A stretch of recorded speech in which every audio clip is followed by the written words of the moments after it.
Hej alle sammen, og velkommen til det her webinar om planlægning i Intempus. Jeg håber, at I kan høre mig, og at jeg går klart og tydeligt igennem. Ellers så må jeg meget gerne lige skrive ned i chatten, så skal mine kollegaer nok få gjort mig opmærksom på det. Jeg hedder Amalie, og jeg sidder til dagligt i supporten og blandt andet besvarer jeres spørgsmål på chat og mail. Og det er mig, som skal gennemgå det her webinar med jer i dag om planlægningsmodulet. Og webinaret det er for jer, som sidder med den daglige administration af Intempus. Og der kan være nogle af jer, som allerede er bekendt med planlægningsmodulet, og som har erfaring med at bruge det. Så kan der også være andre, hvor det måske er helt nyt. Men uanset hvilket udgangspunkt I kommer med i dag, så vil I efter det her webinar være meget skarpere på planlægningsmodulet og de muligheder, der er deri. I vil have et meget større indblik i det, og I vil også forhåbentlig føle jer godt klædt på til at håndtere de muligheder, der er inde i planlægning. Webinaret her det bliver optaget, så hvis der er noget af det, som jeg siger her i dag, som I ikke lige fanger eller lige skal have opfrisket, så kan I altid se det i den optagelse, som bliver sendt ud til jer efter webinaret. Vi har nogle forskellige ting, vi skal igennem i dag.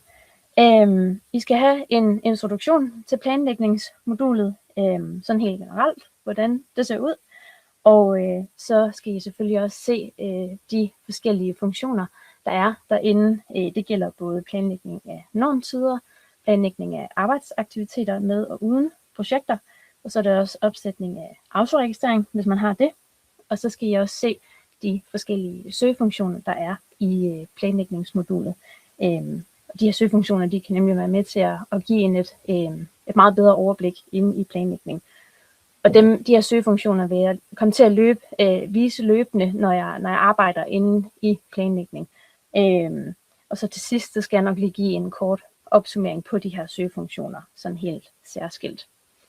Der er også nogle særlige opmærksomhedspunkter, vi lige skal forbi, hvis man bruger planlægning.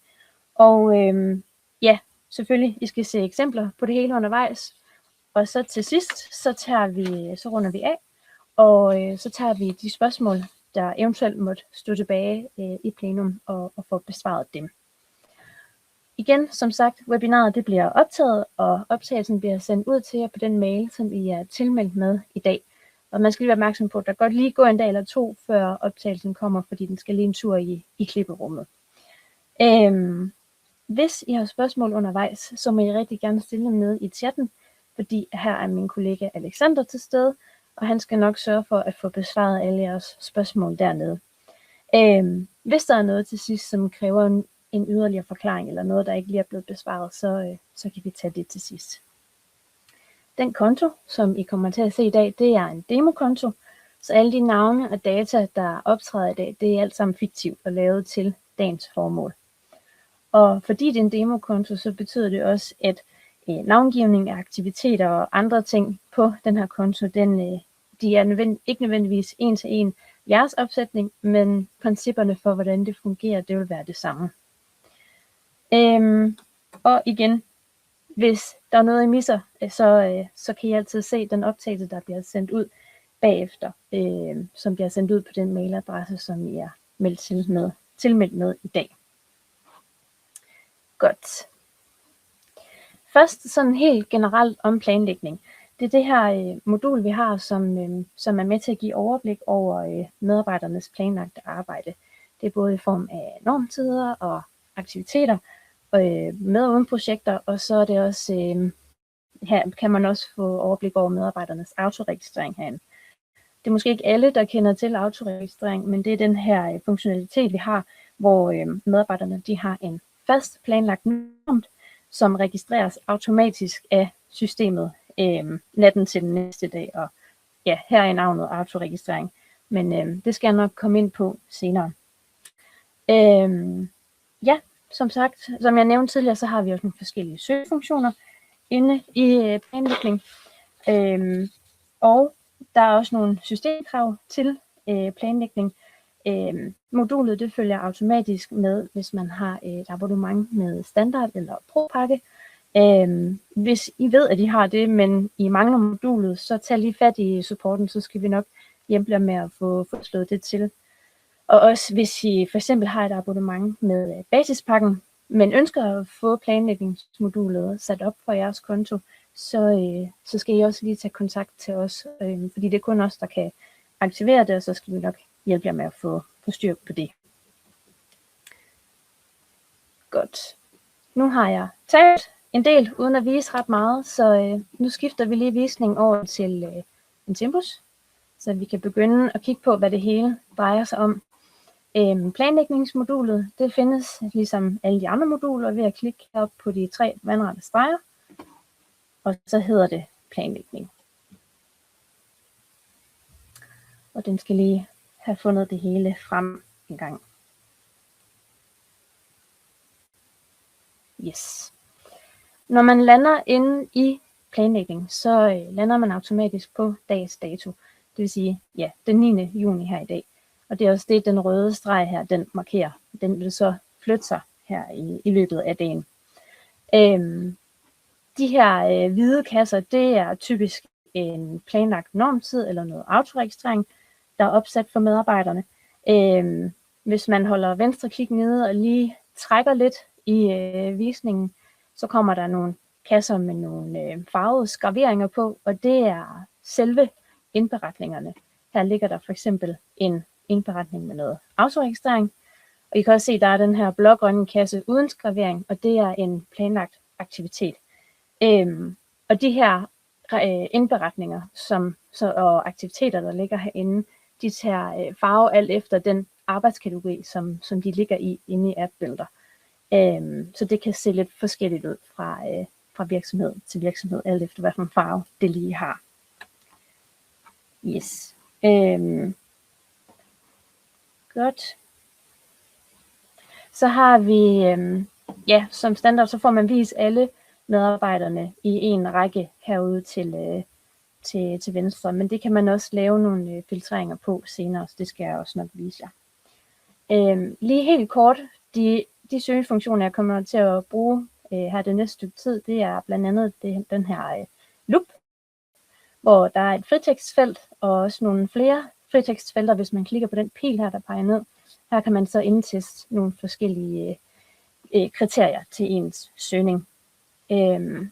Så har vi også mulighed for at gruppere medarbejderne på nogle forskellige kriterier, som jeg også nok lige skal vise jer, hvordan man gør senere. Og her kan man også ændre i synligheden af, hvad man gerne vil se inde i planlægning. Her på det her mappe-ikon, der hvis man klikker på det, så får man i stedet for at få vist medarbejderne, så får man vist de projekter, der er. Og det skal I også nok se mere til senere.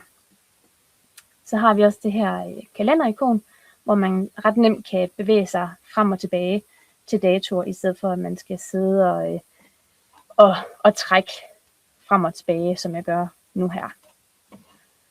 Vi starter lige med at gå tilbage til dags dato ved at klikke her på Today. Fordi det første, vi så skal se på, det er oprettelse af normtider for medarbejderne. Og sådan helt generelt om normtider i planlægning, så er det en medarbejders planlagte dagsnorm, som sættes op per dag. Ja. Og det kan sættes op i enten antal timer, men det kan også sættes op med start- og sluttidspunkt og pauser. Normtiden den kan også godt sættes op med et timeantal den ene dag, og så et andet timeantal den anden dag og den tredje dag osv., hvis det er relevant for en. Og når man opretter de her normtider, så hvis man har en overtidsopsætning for ens konto, så kan planlægningen også godt tage hensyn til den overtidsopsætning. Og de overtidsopsætninger, de kan se ud på mange forskellige måder, alt efter vilkårene for ens medarbejdere i virksomheden. Jeg vil vise jer i dag, for de medarbejdere, der skal have opsat normtider, der har de en arbejdstidsaftale, hvor systemet automatisk tilskriver flex til en saldo, de har, hvis de rammer over deres norm, og omvendt, hvis de ikke opnår deres norm, så trækker systemet automatisk fra den her saldo.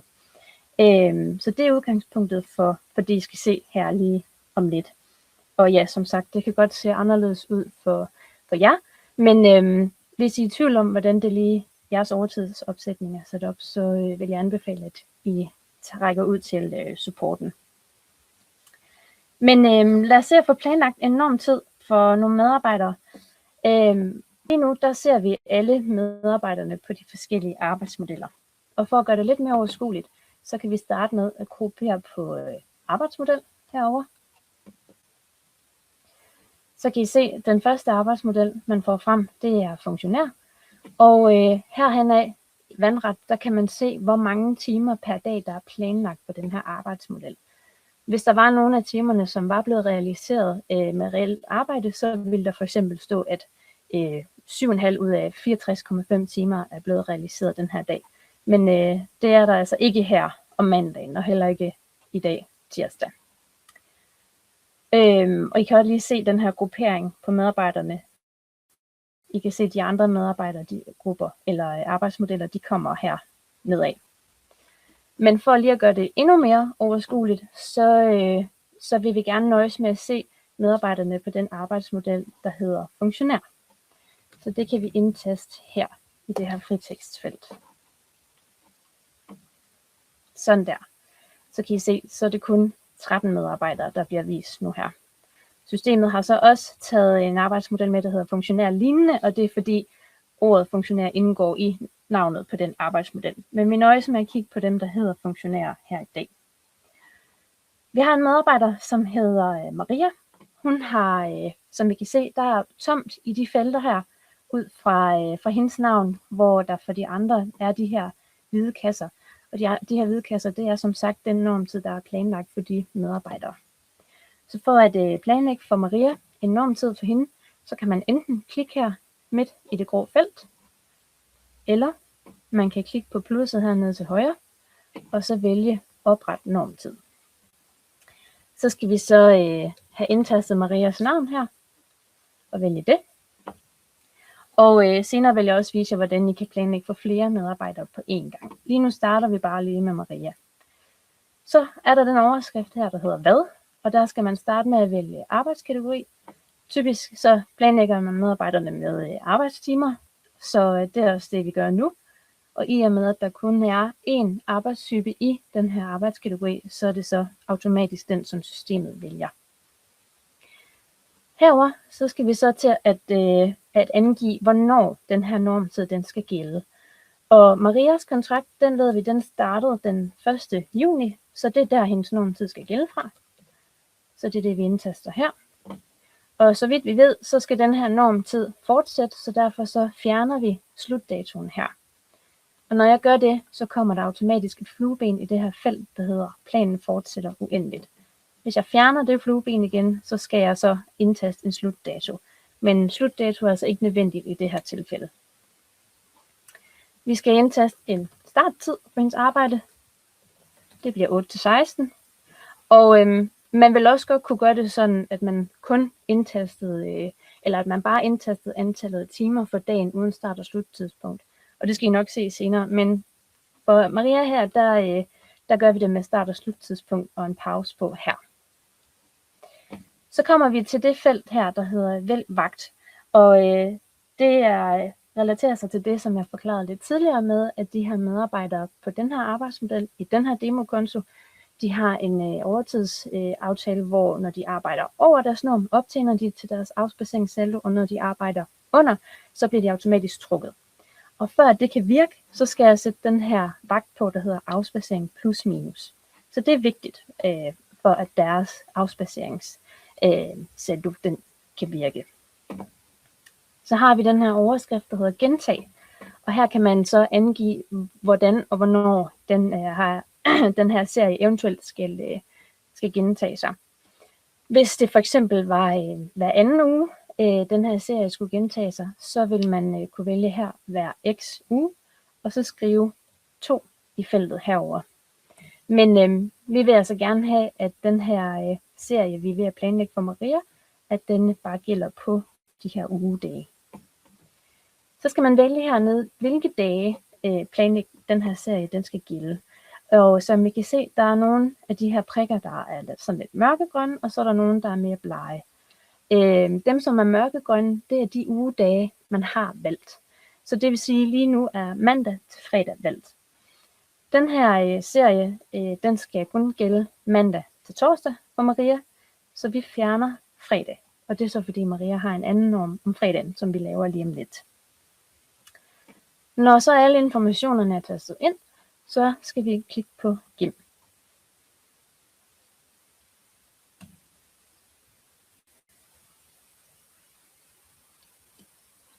Så kan I se her for Maria, at nu fik hun også de her hvide kasser ud fra sit navn, fordi vi har oprettet den her norm til hende.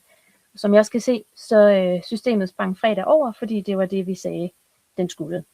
Og som jeg også så selvom vi i dag har den 9. juni, så planlægger jeg allerede fra den 1. Så man kan altså godt gå tilbage, altså planlægge bagud i tid for en medarbejder, hvis man ikke lige har fået gjort det med det samme, de startede.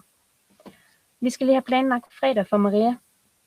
Så igen vælger vi arbejdskategorien og arbejdstypen. Og her kan vi faktisk godt igen indtaste den 1. juni, fordi den måde, vi så sørger for, at systemet kun vælger fredagen, vi har haft siden 1. juni, det er, at vi selvfølgelig fjerner mandag til torsdag her, og sørger for, at der kun vælges fredag. Og der er ikke nogen slutdato, og Maria har så en anden start- og sluttid her om fredagen, men stadigvæk en halv times pause, og vi skal stadigvæk vælge vagten, for at hendes afspacering kører korrekt. Så klikker vi Gem.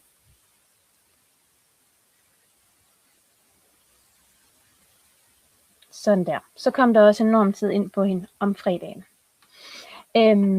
Man kan jo selvfølgelig godt ændre i de her normtider, man lægger ind for medarbejderne.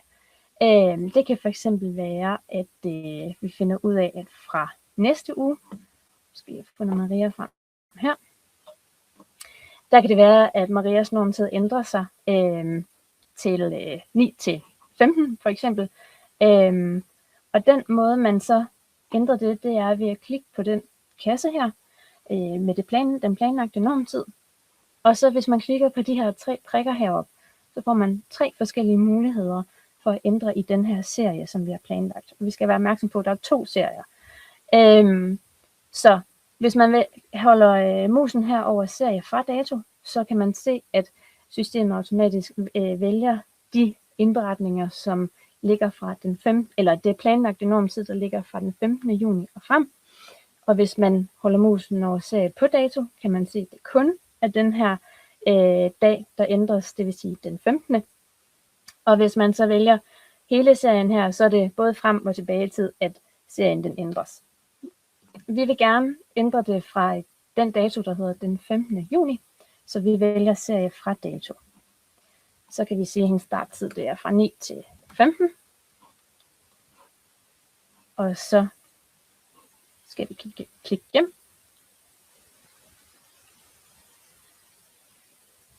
Og det kan godt lige tage lidt tid for den at gemme det, fordi det er trods alt mange uger ude i fremtiden, der er blevet lagt en normtid ind. Så kan I se her, så skrumpede den hvide kasse her, som lå på Maria. Og hvis vi lige zoomer ind ved at højreklikke heroppe i det her felt, så kan vi se, at hendes normtid den ændrer sig, imens normtiden om fredagen, den er den, som vi lavede til at starte med. Yes. Hvis man gerne vil planlægge for flere medarbejdere på én gang, så skal man igen klikke hernede på plusset og vælge opret normtid. Og så vil man så kunne indtaste her en medarbejder ad gangen, hvis det kun lige er nogle stykker, man skal have planlagt. Men man har også mulighed for at planlægge dem via medarbejdergrupper eller afdelinger. Så skal man klikke her på medarbejdergrupper og lige fjerne dem, vi har valgt her. Og så skal man vælge for eksempel den medarbejdergruppe, der hedder funktionær her. Og så vil systemet automatisk planlægge den samme norm for de medarbejdere, vi har lagt ind i den medarbejdergruppe her. Og så skal man ellers udfylde de samme informationer, som I så før med, hvad de skal planlægges med, hvornår osv. Vi klikker ikke lige igennem til den her, fordi så får medarbejderne dobbelt planlagt arbejde. Men senere så skal I nok se igen, hvordan man kan planlægge for flere medarbejdere på én gang. Man skal lige være opmærksom på, at selvom man planlægger flere medarbejdere på én gang, så kan man kun ændre serien på én medarbejder ad gangen. Det skal man lige huske, hvis man er nødt til at lave lidt om på flere medarbejderne. Ja, jeg vil gerne også vise jer, hvordan det så ser ud i praksis for medarbejderne, når de har en norm opsat. Jeg ved for eksempel, at vi har en medarbejder, der hedder Emma, som vi kan søge frem i fritekstfeltet her.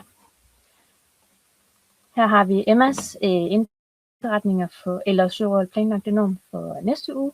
Vi vil gerne lige tilbage og se sidste uge, så vi klikker på kalenderikonet her, og så vælges den 1. juni. Så kan I se, så lander vi automatisk for den uge, der var i sidste uge. Som sagt, de hvide kasser her, det er normtiden for Emma, og de farvede skraverede kasser her, det er så selve indberetningerne. Der er både noget ferie, Emma har indberettet, hun har også optjent noget ferie. Så er der nogle almindelige timer, noget afspacering, noget optjent til afspacering, men der er også her tirsdag den anden noget negativ afspacering. Og det er så fordi Emma ikke har indberettet nogen timer den her dag, så tror systemet, at hun ikke har nået sin norm.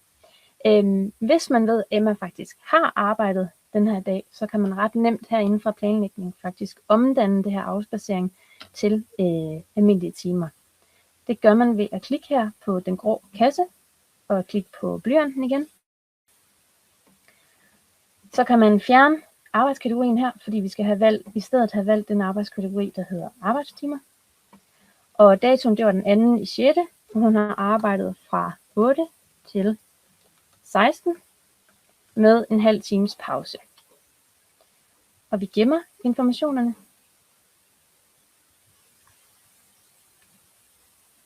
Sådan der. Så kan I se, den grå kasse, der var før, det er nu den her blågrønne kasse med almindelige timer.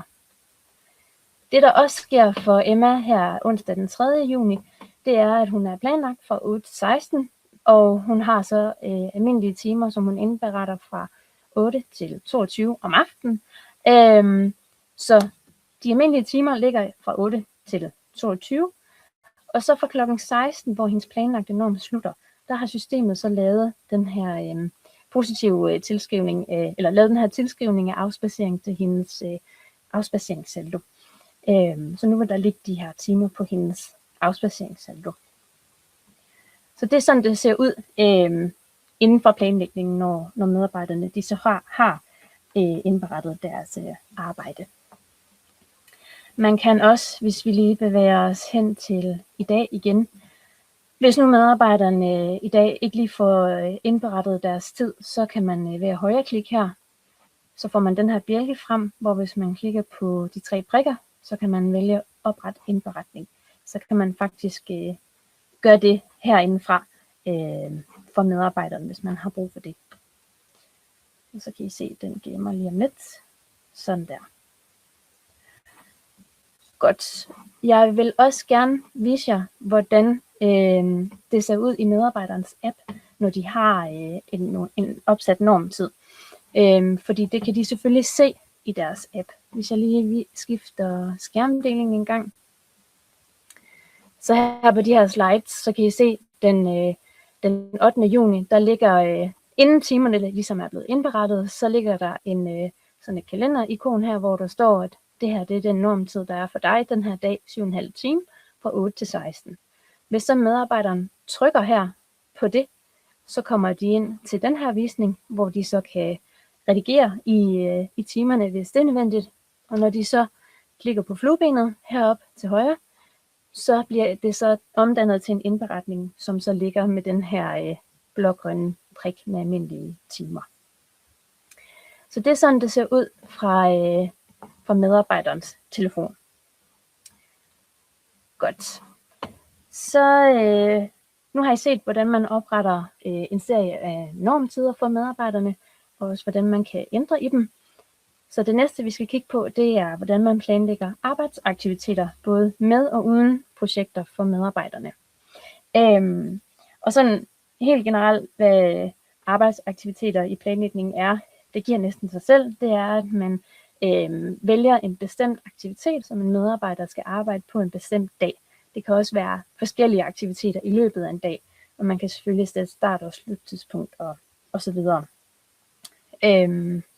Og man kan også planlægge medarbejderne til at arbejde på nogle aktiviteter på nogle bestemte projekter.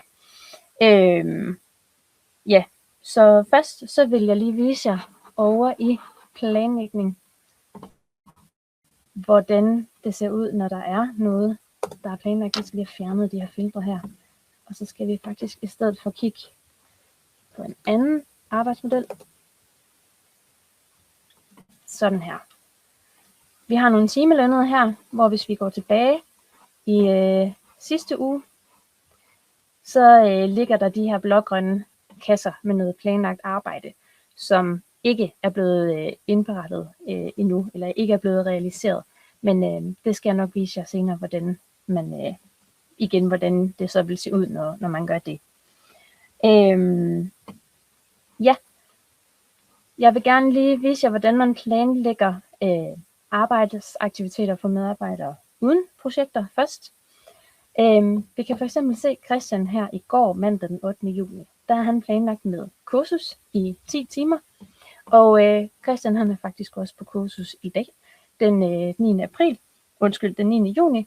Så det skal vi også lige have oprettet som en planlagt aktivitet for ham. Det gør vi ved at klikke på plusset hernede til højre, og så vælge planlagt aktivitet. Og så skal vi så vælge Christian her.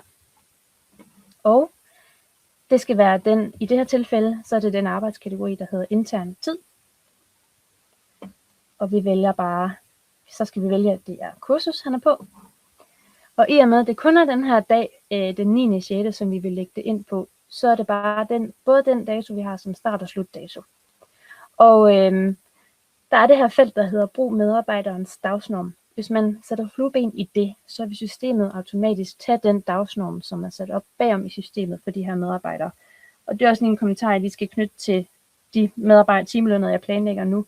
De har nemlig en arbejdstidsaftale, som beregner overtid på baggrund af en dagsnorm, som er bagom i systemet. Så her planlægges de ikke med en vagt. De får derimod forskellige overtidssatser, men det kommer I også til at se, hvordan det ser ud lige om lidt. Men i Christians tilfælde her, der vil vi ikke bruge det her felt, der hedder brug medarbejderens dagsnorm, fordi Christian han er faktisk på det her kursus helt fra klokken 8 om morgenen til klokken 18 om aftenen. Og vi håber også på, at han får en pause, imens han er afsted. Vi springer det her felt, planen fortsætter uendeligt over, og vi springer også det her felt vælg vagt over, fordi som sagt, Christians overtid den fungerer på en anden måde, og altså ikke ved en vagt her.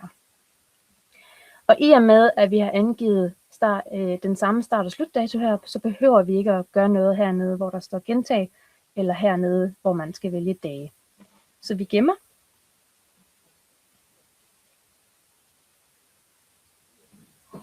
Sådan der. Og så kan I se, så er Christian, han har fået en planlagt aktivitet her i dag, der hedder kursus. Hvis man gerne vil planlægge for flere medarbejdere på en gang, så skal man, ja, som sagt, klikke hernede på plusset og vælge planlæg aktivitet. Og så kan man indtaste forskellige medarbejdere på en gang. Jeg vælger bare lige 2. Og så skal man vælge arbejdskategori, og den her gang så planlægger vi de her 2 medarbejdere med projekter. Og så vi vælger den arbejdskategori, der hedder arbejdstimer, fordi den er projektrelateret. Det er den angivet til at være inde i app-billeder. Så derfor vil systemet kræve, at man lægger et projekt ind på den her planlagte aktivitet. Vi vælger, at de skal have noget havearbejde, og så vælger vi bare almindelige timer. Og så kan vi bruge det her felt, der hedder brug medarbejderens dagsnorm, hvor systemet så automatisk tager de her 7,5 timer, der er sat op bagom i systemet for medarbejderne. Og det skal så gælde fra i morgen, den 10. til fredag den 12. i den her uge. Og igen, så skal vi ikke gøre noget her ved vagt og noget om, hvordan det gentages. Til gengæld, så har vi her felt herovre, der hedder gem som klade. Og det er et felt, man kan sætte flueben i, hvis man er lidt usikker på, om medarbejderne reelt skal arbejde på den her aktivitet, eller det her projekt den her dag. Der kan være mange ting, der kommer i vejen, så man kan gemme det som en klade her. Og så skal I nemlig se, at det ser lidt anderledes ud, nemlig når man gør det. Sådan der. Hvis vi lige zoomer lidt ud, så kan I se her, at systemet har taget den dagsnorm, der er bagom i systemet for de her 2 medarbejdere, som er 7,5 timer.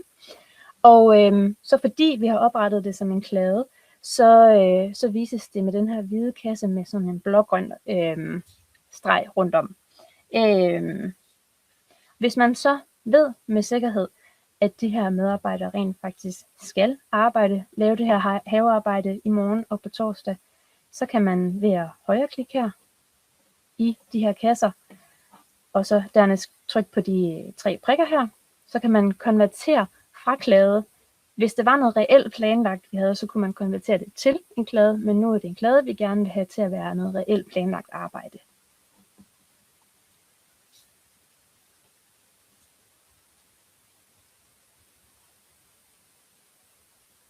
Sådan der. Så kan I se, at det skiftede farve til at være den her blågrønne farve. Herindefra, der kan I også, som jeg også viste for en anden medarbejder lige før, omdanne det, der er planlagt til reelle medarbejdere, eller realiseret tid hedder det. Så det vil jeg også lige vise jer, hvordan det så kommer til at se ud, når man har planlagt aktiviteter. Fordi så skulle der nemlig også meget gerne blive blandet noget overtid på Christian, og så kan I se, hvordan det vil lægge sig ud for den arbejdstidsaftale, som han er på, hvor de får nogle forskellige satser, hvis de arbejder over.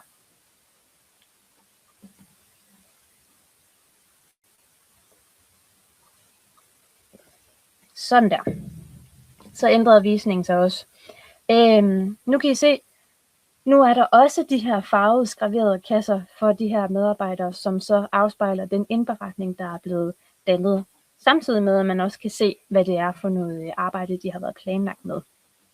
Og som I kan se for Christian her, jamen der har systemet lavet overtidssats 1 fra kl. 14.30 til 17, fordi det er han berettiget til at få den her overtidssats i det her tidsrum. Sådan der. Og så er det, at vi har den her mulighed for at ændre synlighed heroppe. Vi kan for eksempel vælge at sige, at vi ikke vil se de klader, der ligger.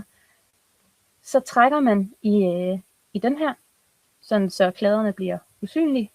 Og så kan man så kun se det, der er blevet indberettet, og det, der er planlagt. Og omvendt, så kan man også fjerne det, der er planlagt. Og så kan man ellers se det, der er indberettet, det, der ligger som klader. Så det er sådan, det fungerer, det her. Hvis man har behov for det, så kan man også flytte noget planlagt arbejde eller en klade fra en medarbejder til en anden, ved at venstreklikke på det planlagte, og så ellers trække den ned til en anden medarbejder på et andet tidspunkt. Så skulle den meget gerne opdatere det. Og nu blev det så flyttet ned til Margrethe. Nogle af de her medarbejdere, de blev som sagt planlagt på nogle projekter. Så hvis vi gerne vil se, hvad det er for nogle projekter, så kan vi klikke på mappen heroppe. Og så kan I se, at i stedet for navnene, så står der projektnavnene. Eller navnene på medarbejderne står projektnavnene herude til venstre, imens medarbejdernes navn står herinde under de her forskellige datoer. Vi går lige tilbage til medarbejdervisningen. Yes. Godt. Når medarbejderne de har planlagte aktiviteter, så den måde, det ser ud i deres app, det er stort set ligesom det, som vi så lige før for medarbejdere, der er planlagt med enorm tid. Men når det er en bestemt aktivitet, de er planlagt med, så vil de for eksempel kunne se i deres app, at der står, at de er planlagt med så mange timers kursus den her dag, eller så mange timers havearbejde. Så det er næsten den samme visning over i deres app. som det var for medarbejdere med normtid. Godt. Nu har jeg også set, hvordan man planlægger arbejdsaktiviteter både med og uden projekter, og hvordan man kan se forskel på det, der er planlagt, og det, der er realiseret og klaret. Så det næste, jeg vil vise jer, det er autoregistrering i planlægning. Og jeg skal lige skifte visning en gang. Sådan der. Helt generelt om autoregistrering. Det er, som jeg nævnte tidligere, det er den her løsning, vi har, hvor medarbejderne de er planlagt med en fast daglig norm, som systemet automatisk registrerer hver nat, altså natten til den næste dag. Og derfor hedder det autoregistrering. Og med den løsning, hvor systemet registrerer medarbejdernes timer helt selv, jamen, så medarbejderne griber selv og indberette deres arbejdstimer og bruge tid på det. Det eneste, de selv skal gøre, det er, at de skal indberette det, der afviger fra deres planlagte norm. Autoregistrering, det kan både sættes op for funktionærer og timelønnede, men det er typisk noget, vi ser blive sat op for funktionærer. Og autoregistrering, det kan fås i alle vores prispakker. Det er dog ikke noget, som vi som standard sætter op, med mindre at det er blevet aftalt med jer i forbindelse med implementering. Men hvis det er noget, I finder ud af, I godt kunne tænke jer, så kan I selvfølgelig godt lave det som et tilkøb på bagkant, hvis I finder ud af, at det er relevant for jer. Og så skal I lige kontakte supporten, fordi så skal vi nemlig have sat det op til at fungere for jer, fordi der er en bestemt opsætning, vi skal lave bagom i systemet, for at det kan fungere. Vi skal lige tilbage til planlægning, sådan så jeg kan vise jer, hvordan man sætter autoregistrering op for medarbejderne. Der er lige nogle filtre, der skal væk her. Og vi skal kigge på den arbejdsmodel, der hedder standard arbejdsmodel. Så kan I se, vi har 9 medarbejdere her på den arbejdsmodel, der hedder standard arbejdsmodel. Og igen, de her hvide kasser, det er det, der er planlagt for medarbejderne. Det er den planlagte autoregistrering. Og de røde skraverede kasser herovre, det er så selve indberetningen med autoregistrering. Og I kan også lige få lov at se, hvordan det ser ud for nogle flere medarbejdere i sidste uge. Burde vi kunne se også. Nu skal vi lige gøre sådan her. Der kan I se, der ligger også noget mere autoregistrering her. Egentlig så burde det også være gået ind for Jonas og Nina eksempelvis, men det er det ikke lige gjort. Men det kører altså automatisk. Så vi har en medarbejder her, der hedder Daniel, som også skal sættes op med autoregistrering. Og den måde, man sætter det op på, det er ved at klikke på plusset hernede og vælge oprette normtid. Og så skal man indtaste Daniels navn. Og når man så skal planlægge det her autoregistrering, så skal man selvfølgelig vælge en arbejdskategori. Og det vil typisk være arbejdstimer. Og også her ligger der kun én aktivitet til at planlægge de her medarbejdere med. Og typisk den aktivitet, som man som administrator bruger til at planlægge medarbejderne med autoregistrering med, den er ikke synlig for medarbejderne, så de kan ikke selv indberette på den aktivitet. Den bliver udelukkende brugt til at planlægge medarbejderne med. Og den her norm, som Daniel med autoregistrering, som han skal have, den skal gælde fra den 1.6. Og indtil videre, så er der ikke nogen slutdato for det. Og så som jeg nævnte før, så har man mulighed for at indtaste antallet af timer for dagen uden start- og sluttidspunkt. Så der kan vi indtaste 7,4, hvor Daniels pause så er indregnet i det antal her. Det næste felt, vi så har, det er det her vælg vagt.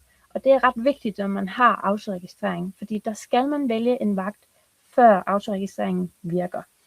Og igen, den her vagt, det er en, som vi sætter op bagom i systemet. Den vil typisk være, når I har autoregistrering, vil den typisk også have noget med autoregistrering. Men hvis I er i tvivl, kan I altid tage fat i supporten. Så den vælger vi. Og den her plan, den skal bare fortsætte uendeligt, og den skal gælde mandag til fredag. Så vi klikker gem. Sådan der. Så kan I se, Daniel han har 7,4 timer planlagt, og vagten autoregistrering kan I også se, den er her. Det er så lidt anderledes planlagt for de andre medarbejdere på den her arbejdsmodel, men det kører også automatisk for ham. Ja, vi kan lige prøve at se, jeg nævnte det her tidligere, hvordan det er så, at medarbejderne selv skal indberette afvigelser fra deres norm. Det vil jeg lige vise jer, hvordan det ville se ud. Så vi skal lige over se en anden medarbejder her. Normalt så vil medarbejderne på deres app eller fra web indtaste den afvigelse, der nu måtte være. Det kunne både være ferie, sygdom eller mere arbejde. Så skal de indtaste det, og så finder systemet selv ud af at udfylde for eksempel en hel feriedag med den norm, der var den dag. Men vi har for eksempel Camille her. Der er nogle indberetninger for hende i sidste uge med autoregistrering. Camille, hun var faktisk syg den her dag, den 2. juni, men det har man mulighed for at ændre på bagkant. Det kan man gøre ved at klikke hernede på plusset, og så vælge indberet tid. Så skal vi vælge fravær og sygedag. Og så var det den 2. i 6. og kun den 2. i 6. hun havde en sygedag.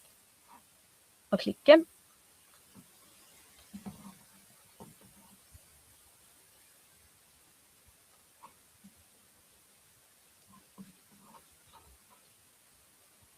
Sådan. Så kan I se, der hvor der før stod autoregistrering her den 2. juni, der er nu en sygedag. Og der har systemet så selv fundet ud af, at den norm, den her sygedag, skal tælle. Det er de her 7,5 timer, som hun var planlagt med. Så kan det for eksempel være her mandag den 2. juni, at Camille faktisk allerede der gik hjem med sygdom noget af dagen. Så det kan vi også lige indtaste ved at indberette tid her. Vi vælger igen fravær og syge timer. Det var så den 1. juni. Og Camille gik hjem kl. 12, så man skal indtaste sygetimerne fra det tidspunkt, og så indtil den planlagte norm skulle slutte, hvilket så var kl. 16. Og der er så ikke nogen pause, fordi hun gik hjem med sygdom. Og vi gemmer.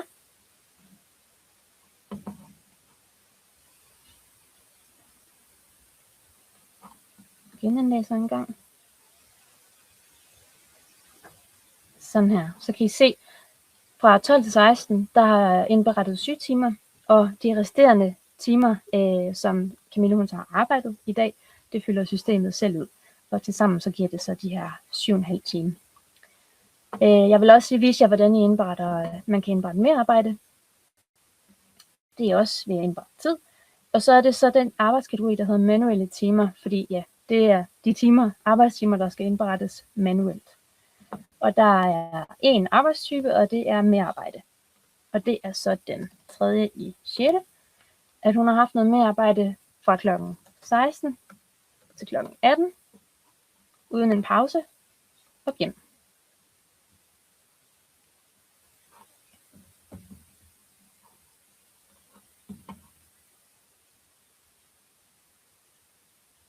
Sådan, så kan I se, der er de autoregistrerede 7,5 timer her, plus 2 timers merarbejde, som så tilsammen bliver lagt sammen til 9,5 timer for den her dag.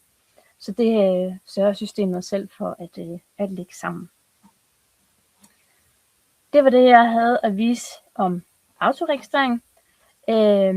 Så vi er ved at nå til, at vi skal kigge på de søgefunktioner, der er inde i planlægning. I skulle meget gerne kunne se planlægning nu. Som I har set lidt undervejs, så er der den her loop, man kan klikke på, hvor der er et fritekstfelt her, hvor man kan skrive helt frit, men man kan også i nogle specifikke felter her skrive, hvad det er, systemet skal kigge efter. Så er der, som I så, mulighed for at gruppere medarbejdere på medarbejdergruppe, afdeling, arbejdsmodel. Og hvis man vil ophæve sin gruppering, så vælger man så ingen gruppering. Og her så I, hvordan man kan ændre i synligheden af planlagt, indberettet og klaget. Og så er der projektvisningen her. Den har I også set. Og I har også set her, hvordan man nemt kan navigere frem og tilbage til bestemte datoer ved at vælge dem her på kalenderikonet. Godt. Så har vi også herover lige nu, der står det til, at vi gerne vil se på en, det vil sige faktisk dag, men hvis vi lige vælger uge her, så ser man en uge ad gangen, når den lige får samlet det sammen. Og hvis man så lige klikker her på dag, så vil man kunne se for en dag ad gangen, hvad der ligger der for medarbejderne. Og man vil så også have mulighed for at se det for en hel måned, hvad der ligger der. Så kan I se, hvordan det alt sammen ligger her. Man har også mulighed for at få en forskudt tidsvisning. Det kunne fx være, at vi gerne kun vil se det, der lå både af planlagt, indberettet og som klader ind i tidsrummet 8-16. Det kan vi så indtaste her. Og så også lige for en god ordens skyld vælge uge.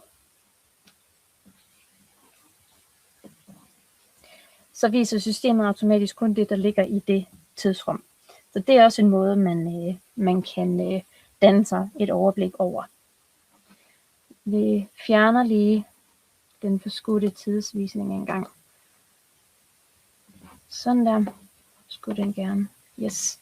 Hvis man så klikker på det her ur herover, så kan man se, hvad der ligger af planlagt, realiseret på medarbejderne, og så også, hvad differencen er mellem de to.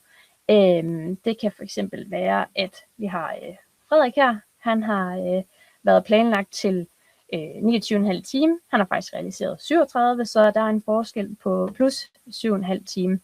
Og på samme måde, hvis der var noget de manglede, så vil man også kunne se det. Det burde vi faktisk kunne se, hvis vi går hen til den her uge for Christian eksempelvis. Nå, det vil den ikke lige, det kan jeg ikke lige få den til at vise, men det kan man alt sammen følge med i heroppe, og det er fordi, jeg lige skal vælge den rigtige dato, kan jeg se. I kan så lige se her fra den 8. i 6. til den 12. i 6. Vi kan faktisk også bare vælge denne uge, så tager den hele ugen med. Sådan der. Så kan I se, hvordan det ser ud. Godt. Og på det her ikon, der kan man søge i de forskellige projekter, man har. Og hernede i bunden i den linje her, så kan man se for hver dag, hvad der er planlagt for medarbejderne, og hvor meget der i alt er realiseret på lige præcis den her dag. Så har vi de tre søjler heroppe, som I måske genkender inden fra indberetninger og fra medarbejdere. Hvis man klikker her, så svarer det til at vælge kolonner til og fra. Her kalder vi det så bare rækker. Så det kan man også lege lidt med her. Man har også mulighed for at lave nogle bogmærker inde i planlægning. Det kan være, at man vil se alt det, ens timelønnede har indberettet på projekter. Så får man den her visning, hvis man har sådan et bogmærke. Og vi kan selvfølgelig også ophæve den søgning igen. Så har vi også heroppe nogle andre søgeindstillinger, som er ret smarte, hvis man for eksempel har nogle medarbejdere, som kører med autoregistrering og som skal stoppe i ens virksomhed. Det kan også være, at de er stoppet, og man ikke lige har fået slettet det planlagte autoregistrering.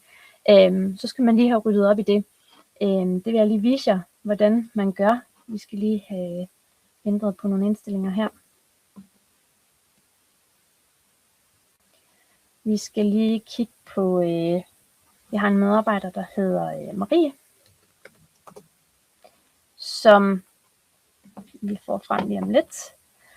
Marie havde faktisk sidste arbejdsdag i den her virksomhed i maj måned, men vi har ikke lige fået slettet hverken hendes planlagte, eller vi har ikke fået slettet hendes planlagte autoregistrering, Så systemet, dermed er hun heller ikke blevet spærret, så systemet står stadigvæk og laver de her, automatisk laver de her indberetninger med autoregistrering. Så det skal vi lige have ryddet op i. Og det er så her, vi kan bruge de her søgeindstillinger heroppe til højre. Vi ved, at vi gerne vil kigge fra den 1.6. og frem. Der skal alt, hvad der ligger af planlagt autoregistrering, det skal slettes. Så vi ruller ned til det felt, der hedder type, og vælger alt det, der er planlagt. Og klikker på den her vælg søgeresultater, fordi så sætter systemet automatisk et flueben på alt det, der er planlagt. Og så skal man klikke på de 3 prikker hernede. Ikke godkende, heller ikke oprette indberetninger eller noget, men slette. Så står den lige og tænker og spørger, er det det her, du vil slette? Og det vil vi gerne.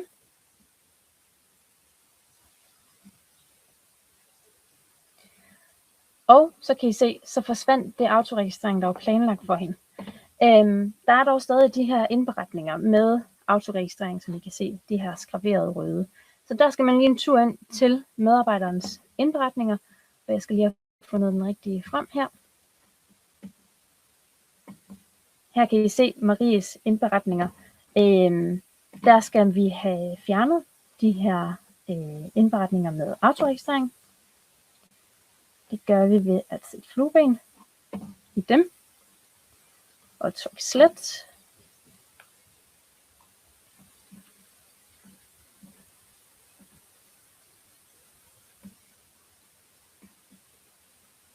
Sådan der. Så forsvandt de. Der er også lige den her helligdags indberetning, som er kommet ind og blevet godkendt. Hvis vi skal kunne spærre den her medarbejders kontrakt fra den sidste dag i maj måned, så er vi nødt til at fjerne godkendelsen for den her helligdags indberetning. Og vi skal også slette den indberetning. Fordi når vi så har gjort det, så vil vi kunne få lov til at slette medarbejderens, eller så spærre Maries profil fra den 31.5. Og vi kan lige gå tilbage i planlægningen og se, at der skulle de her indberetninger med autoregistrering også gerne være fjernet, når den lige har fået et sekund til at tænke sig om. Sådan der, så er de væk. Så det er altså ret vigtigt, når man har medarbejdere, som har kørt med autoregistrering og som stopper i ens virksomhed, at man får slettet det, der er planlagt, og får slettet de indberetninger, der eventuelt er gået ind, sådan så man kan spærre profilen fra det rigtige tidspunkt. Noget andet, man lige skal være opmærksom på, hvis man har for eksempel kompleks terminal sat op. Det er måske ikke alle, der har det, men det er der nogle af jer, der har. Når man har en kompleks terminal, så er det meget vigtigt, at man husker at planlægge enorm tid for medarbejderne. Fordi ellers så ved det her, så kan systemet ikke finde ud af at håndtere det her spørgsmålsflow, som kører for medarbejderne. Så det er ret vigtigt, at man lige får dem planlagt, for at det fungerer rigtigt, når de her medarbejdere bruger terminalen. Nogle gange kan man også opleve, at hvis en medarbejder for eksempel forsøger at lægge en feriedag ind, så kan der også være nogle medarbejdere, hvor så laver den systemet sådan en kommentar på indberetningen om, at der ikke er nogen planlagte timer mellem det her tidspunkt. Og det er så fordi, man mangler at få planlagt de her medarbejdere, og så ved systemet ikke, hvor mange timer den her feriedag for eksempelvis skal udgøre. Så det er også, hvis man oplever den fejl, så er det første, man lige kan gøre, det er lige at gå ind og tjekke, har jeg rent faktisk fået planlagt den her medarbejder? Yes. Det sidste, jeg lige vil komme ind på, det er, som altid, så har vi, uanset hvor man bevæger sig rundt inde i vores system, så er der den her knap heroppe med et spørgsmålstegn på, som er vores support-knap. Hvis man klikker her på spørgsmålstegnet, hvor der står hjælp, så kommer man hen til at kunne se alle de artikler, som vi har inde i vores supportforum. Og her kan man også søge på stikord. Det kunne for eksempel være planlægning, man gerne vil have lidt hjælp til. Så kommer der alle de hjælpeartikler frem, som handler om planlægning. Og så vil man så herfra kunne få hjælp til eksempelvis opsætning af en norm eller noget andet vedrørende planlægning. Så det kan man nemt finde frem den her vej. Hvis man så ikke synes, man lige får svar på det, man havde brug for ved at søge i de her hjælpeartikler, så kan man også altid skrive til vores chatbot her, Finn. Finn er trænet på de hjælpeartikler, som ligger i vores supportforum, og han er også trænet på tidligere samtaler, som vi har med kunder. Så Finn bliver hele tiden klogere og klogere på systemet og forskellige opsætninger, og kan efterhånden hjælpe med en del. Men det er klart, hvis Finn ikke kan hjælpe med lige præcis det problem, I sidder med, så bliver jeg automatisk sendt videre til en rigtig medarbejder, som så nok skal tage over derfra. Og I har også som altid mulighed for at skrive til os på mail, eller ringe ind til os for at få hjælp. Det var det, jeg havde planlagt at vise jer i dag. Jeg skal lige tjekke, om der er nogle spørgsmål fra chatten. Og det kan jeg se, det er der ikke. Så det sidste, jeg vil runde af med at sige, det er, som sagt, alt det her, jeg har fortalt om, det er blevet optaget, og det bliver sendt ud til jeres mail, og lige straks. Og så kan I altid gå tilbage og gense de ting, jeg har talt om i dag, eller dele det med en administratorkollega, hvis de ikke kunne være med i dag. Ja, det næste webinar, vi kommer til at holde, det bliver først på den anden side af sommerferien. Så der går lige nogle måneder endnu, før det bliver relevant. Men hold øje med invitationer i systemet. De skal nok komme op og vises for jer der. Og med det, så vil jeg bare sige tak for i dag, og ønske jer alle sammen en rigtig god sommer.